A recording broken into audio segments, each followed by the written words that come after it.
The Tom Woods Show, episode 1544. Prepare to set fire to the index card of allowable opinion. Your daily dose of liberty education starts here. The Tom Woods Show. Folks, by far one of the most dangerous economic misconceptions of the 20th century is that the financial crisis of 2008 was caused by deregulation. Unregulated capitalism led us here. It's dangerous because the next time this happens, they're going to come up with even worse solutions. So we got to get this one right, and you can if you read my free ebook, The Deregulation Boogeyman. Pick it up at regulationmyths.com. Hey everybody, Tom Woods here. Happy Thanksgiving from all of us at the Tom Woods Show. That's just me. Actually, that's not true. My audio guy does indispensable work. I have various assistants. I have a lot of people who help out on the Tom Woods Show. Yeah, so the whole team is saying Happy Thanksgiving to you. I want to remind you of a couple quick things. It's Black Friday weekend, of course, coming up. So grab your lifetime membership to libertyclassroom.com because that's where you really can improve yourself. As part of this movement, you got to start by improving yourself, learning everything you can. Well, this is my dashboard university where you learn all the history and economics that they kept from you. Let's put it that way. And I am lowering the lifetime membership way, way down, and you get a ton of stuff, and you will never lose another debate, and you will make mincemeat of your enemies. But I trust you will use all this for good and not evil. I don't know how you could use this for evil, but go check that out right away at libertyclassroom.com. If you're hearing this on Thanksgiving, I've already started the special deal. I've jumped the gun on Black Friday. So go ahead and grab that. You'll be crazy not to. It's the best deal you can imagine. And then secondly, if you're in the market, you or somebody you love in the market for a foreign language course, I have a friend who started a foreign language instruction company several years ago called Rocket Languages, and I always promote that as well. And they're having a great Black Friday deal as well. They're dropping everything by 60%. So if that interests you, check that out at tomwoods.com/rocket. All right, let's talk now to our friend Michael Heise, who is the brains, the inspiration, the everything behind the Mises Caucus of the Libertarian Party, and he's now got a whole team of folks working to advance the ideals of that caucus. We've talked to him a number of times before. It's what Ron Paul calls the libertarian wing of the Libertarian Party. They're wonderful, wonderful people, and he's been having some successes. And even if you're not interested in politics, let's say, you'll still be interested in some of the things that Michael is doing because they reveal how it's possible in some areas genuinely to reach across and work with people who will disagree with you on other things, but really get things done, things you couldn't have imagined possible. So let's talk to him now. Michael, welcome back. It's good to be with you, Tom. Thanks for having me. You work so hard, man. It exhausts me thinking about the things you do, not actually doing them, but just thinking about all the things you do. Glad you're a young man. You got the vigor of youth still in you. I wanted to catch up with you about some things that have been going on, some interesting developments. And by pure happenstance, this episode falls on Thanksgiving Day. So, folks, we are, in effect, giving thanks for all these good developments going on in the world. So let's start with, why don't we start at the top? Let's start with a word about Jacob Hornberger. Obviously, on this program, people have heard from him. They heard an episode I did with Scott Horton about him. So we don't have to spend a lot of time telling them who he is. But what I want to know is, given that you are speaking in this case for the Mises Caucus, which I believe has endorsed Jacob Hornberger, maybe you can explain the reason for the endorsement for him as the presidential nominee of the LP. Well, we haven't officially endorsed him yet, but we're going to give everybody a fair shake. But I think it's fair. Oh, okay. No, I apologize for that. I stand corrected then. I thought that was the case. I can see why one would think that. I mean, it's pretty obvious that he's got a pretty large fan base amongst our crowd and amongst the board and amongst myself. And but we're going to give everybody a fair shake because there's multiple candidates that are running and that have a base of support with our audience. And, you know, we don't have democratic input for our board. It's just the decision of the board. So we want to be fair to our audience that does support other candidates. Yeah, right. And incidentally, it's not to say that because I happen to support Hornberger that the other candidates are no good. That's you have to pick one. That's just the way it goes. Right.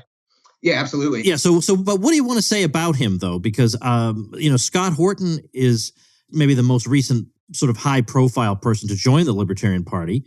And he did so because he thinks Hornberger is the best shot we have to get somebody who's in the Harry Brown tradition, in the sense that he is hardcore but can explain things in a way that makes sense to people, that converts people. I mean, in fact, Scott Horton was more or less converted from whatever weirdo New World Order, right-wingy guy he was, to libertarianism by Harry Brown.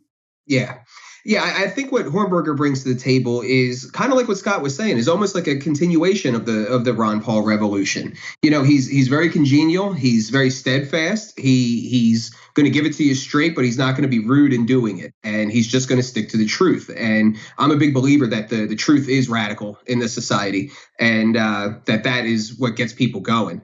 So I think he's got a tremendous ability to do what we have been trying to do with the Mises Caucus the whole time, which is bring in small L libertarians and get them re-engaged.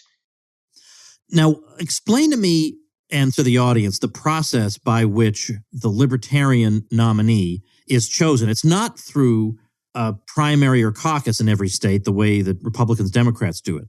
How does it happen in the LP? And what does our audience need to know? I mean, suppose there could very well be people in our audience who have decided, that's it. I'm going to get involved in my local party or my state party, and maybe I'll even try to be chosen as a delegate. What's involved there? I want all the technical stuff explained. So this is something where Nick Sarwark is actually dead on and has been the beneficiary for a while, but it really is made up of people who show up. So the mechanism for how the presidential candidate is selected is we have a national convention. Next year, it's May 21st to the 25th in Austin, Texas. And about 1,000 or so delegates from all of the state parties are selected and go to that convention, and they vote on the nominee after debates and talks. So it's literally made of who shows up. Now, how you become a delegate is, generally speaking, you go to your state level convention for your state Libertarian Party and declare that you would like to be nominated as a delegate, and then you get elected. Now, it's going to be a little bit more competitive in a presidential year than in an off year. And I wouldn't recommend that people don't do any work or don't do any networking and just try to walk on, because there is a trust element, and there is a seniority element, and there is a meritocracy element. So I would recommend that people get started right now, going and becoming a member of their state party, and then looking to see if they have a county level affiliate and getting involved there and going to the monthly meetings there, joining the monthly meetings for their state party, and just let themselves be known, because it builds trust, and it also helps build our brand, for lack of a better word, as a Mises Caucus, and build the trust around us and our visibility. I want to talk now, actually, about some things you've been doing where you've been reaching out beyond the Libertarian Party. And that has to do with decriminalization of various substances, let's say. I'll let you fill in the blanks here, in more than one place. Now, give me the details on what these initiatives are all about and the kinds of people you've been talking to. So I guess I'll start with here at home. I live in Norristown, Pennsylvania, and it's a very progressive town. It's about 37,000 people that live here. 70% plus of the voting demographic is Democrat. The entire city council is Democrat. And so, we've been doing this whole local focus with the Mises Caucus. And part of the mission is supporting local level candidates, but also part of the mission is issue coalitions. And I really think that in this environment, this political environment that's so tribalistically polarized, that the way to get through to the other sides isn't so much through argumentation and logic. I mean, you always want to make your point, but it's more so building trust. And I think how you build trust is through these issue coalitions, where we're going to have to people that move first. We have to be willing to come first, and we have to be willing to extend the olive branch and go to these other groups and say, look, I believe in totally free markets and all this. And I'm not going to convince you of that. And you're not going to convince me of your socialism or whatever it might be. But we do agree on these areas, and I'm very serious about getting something done. So that's essentially what I did, is I started showing up to the city council meetings, and the chief of police here attends those meetings. And I mean, just within a couple of meetings, I don't expect it to be this easy for everybody, but just within a couple of meetings, I introduced myself to the chief of police and just threw it out there and said, hey, what's the state of decriminalization here in Norristown? And to my shock, he went, I don't know, but it's time. We shouldn't be arresting people for this. And if somebody were to do the work, I would get behind it. So I said, okay, I'm your man. And so here in Pennsylvania, we have a medical marijuana program, but we don't have legalization. And as it stands right now, there's no chance of getting legalization because there's not a single Republican that will go for it, and they control both sides of the House. So the Democrats are basically doing everything they can to try to prove that the people wanted to put pressure on the Republicans. And so I kind of use that narrative to show up to the city council meetings. And there's already been towns and cities in Pennsylvania where marijuana has been decriminalized. So I essentially just scanned those ordinances and found the least restrictive one, which happened to be in Lancaster, Pennsylvania, out in Amish country, and took that language, replaced the city of Lancaster with the municipality of Norristown, and printed it up for all of them, and showed up to the next the next city council meeting, and said, here's my libertarian arguments for why I think you should decriminalize this, but here's the arguments that you want to hear. I threw in some of the social justice elements and the disparity in arrests for drug convictions. And I threw in there political reasons. It's here in Pennsylvania in 2017, the Democrat Party of Pennsylvania adopted marijuana legalization as part of their platform. And so I kind of use that to say, look, it's a 70, you're all Democrats. The whole town is Democrat. This is a no-brainer. It's going to be popular. Everyone's going to want it. And, it really shouldn't be taking me, some random libertarian guy, to come in here and say this. You guys should already be doing this. So, they were interested in it, and they had me come back for a more in-depth presentation that has like a back and forth element. And that's when I reached out to an organization here in Pennsylvania called the Keystone Cannabis Coalition, which is basically the best legalization lobbying effort in the state. And a guy named Les Stark, who was a former Ron Paul supporter, actually is the spokesperson for there and the founder of that organization. He came out and had a level of polish that I just lacked.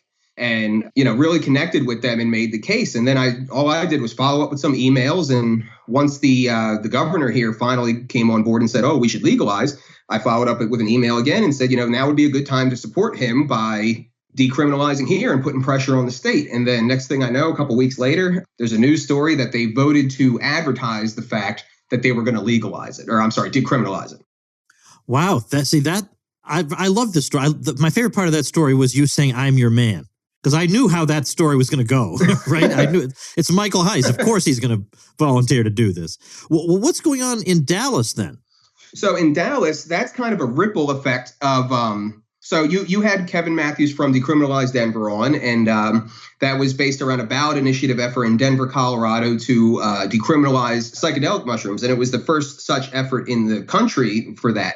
And it passed by a very slim margin. And, we helped with that. And so now that has spawned a whole psychedelic decriminalization movement across the country. So there's these groups called Psychedelic Club and also Decriminalize Nature that are popping up all over the place, trying to start up their own decriminalization movements in other areas. And it's passed I think it's about to pass in Berkeley. And theirs is even more radical than the mushroom thing, because what theirs is a language to, and this is from Decriminalize Nature. Their language actually decriminalizes all natural psychedelics. So something called ibogaine, DMT, ayahuasca, peyote, psilocybin mushrooms, all natural psychedelics are decriminalized. And this is passed in Oakland, California and Berkeley. So that's popping up all over the place. And there's an effort in Dallas. Now, we're in the very early stages of connecting it, but I've already reached out to the director of that effort and the director of the Dallas Libertarian Party and trying to get them together and get the effort endorsed and try to get some libertarian activists and essentially do the same thing that we did with the mushroom effort. And the great thing about the mushroom effort is that we made a real ally out of Kevin, and he's turning what was Decriminalized Dallas into something called SPORE, which is the Society for Psychedelic Outreach, Research, and Education. And essentially, this is a 501c3 and 501c4 effort to educate about psychedelic science as well as to support the ongoing decriminalization movement. So now he's my point man. I can go to him and say, hey, man, where's the good opportunities? Here, here, and here. I make some phone calls. I connect some people. I try to get some endorsements from the party and mobilize our people. And now I feel very strongly that psychedelics are going to be the next domino in the drug war. The marijuana domino, while that might be a win for libertarians, it's not really associated as a win by libertarians. this gives us the opportunity to knock down the next domino and actually be in part a victory by libertarians where they can't take us out of the conversation.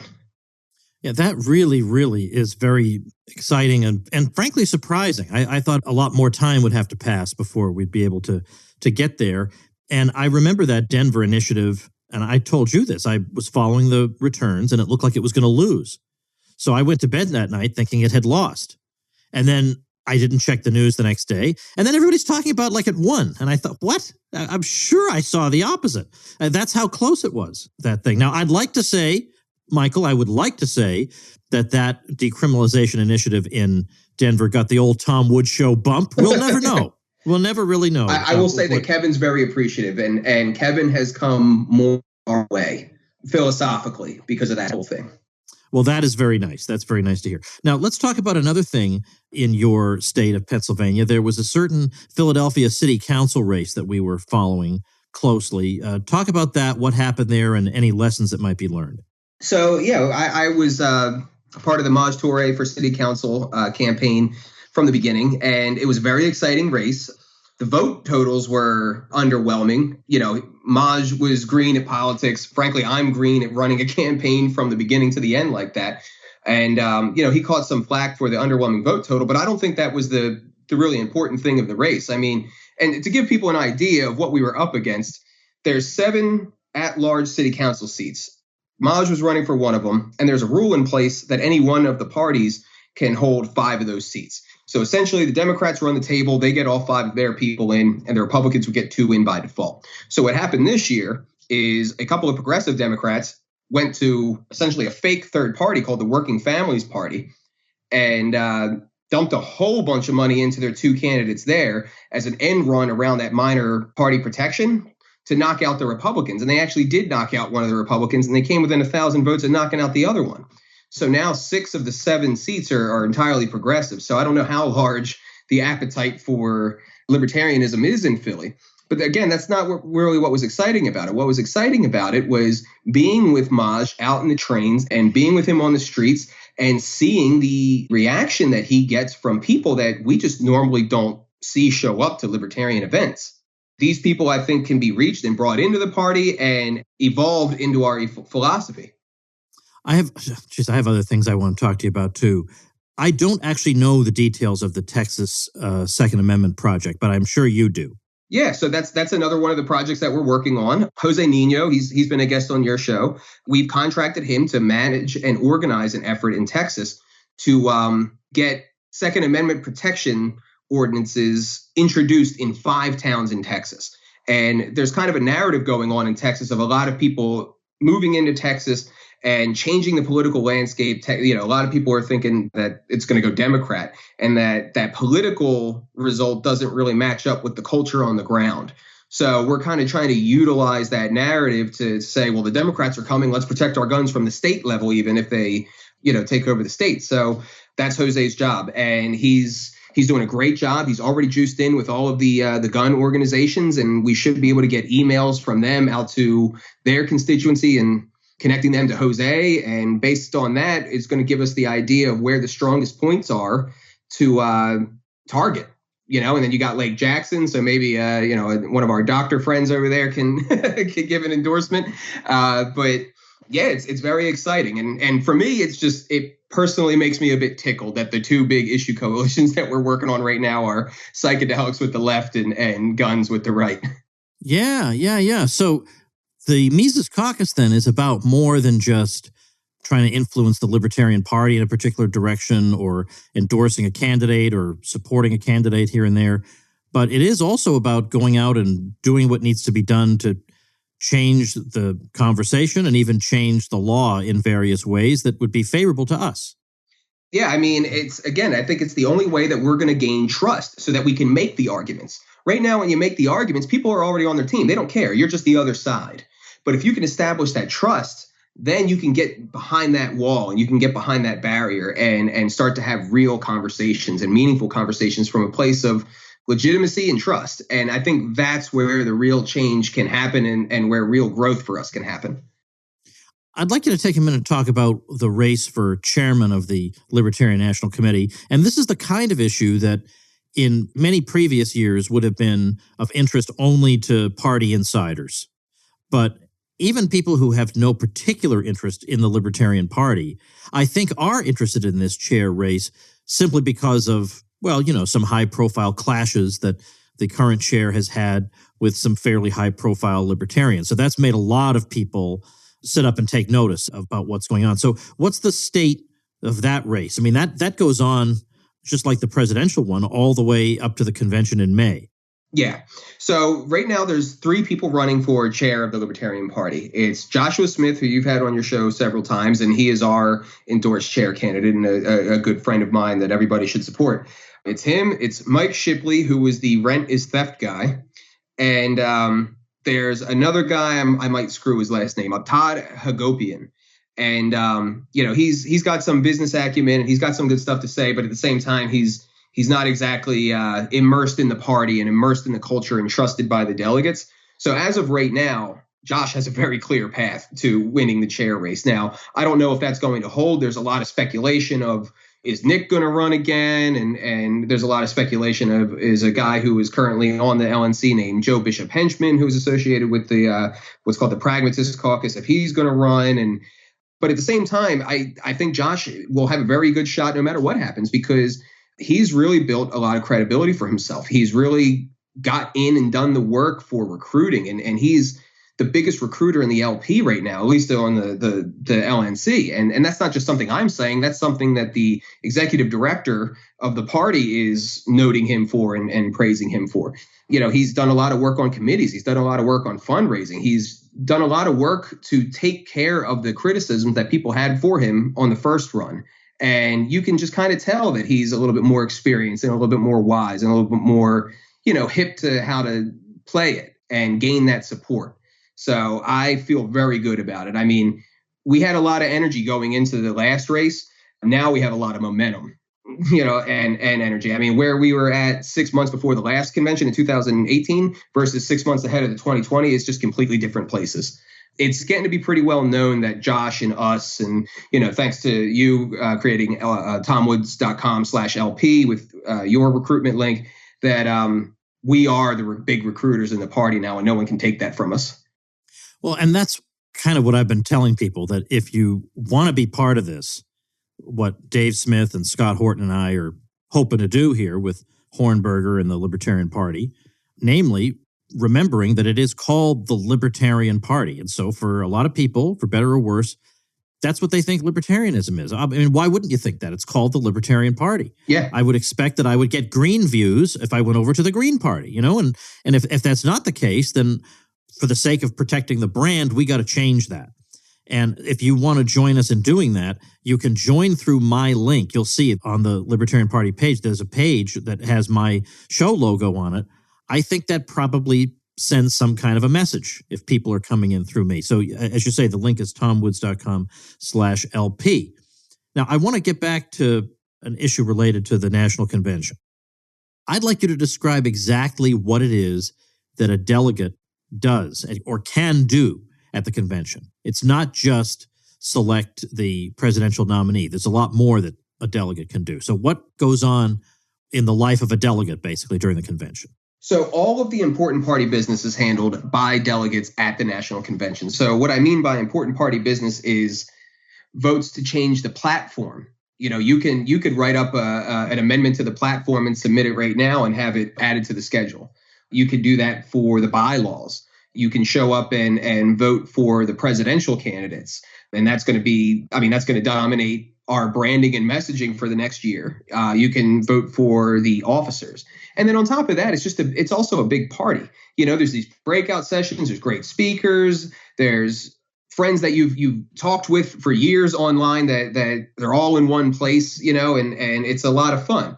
And it's just an overall good time. But yeah, you can. So for example, one point of contention in the party is that the party has explicitly endorsed the pro-choice position in regards to abortion.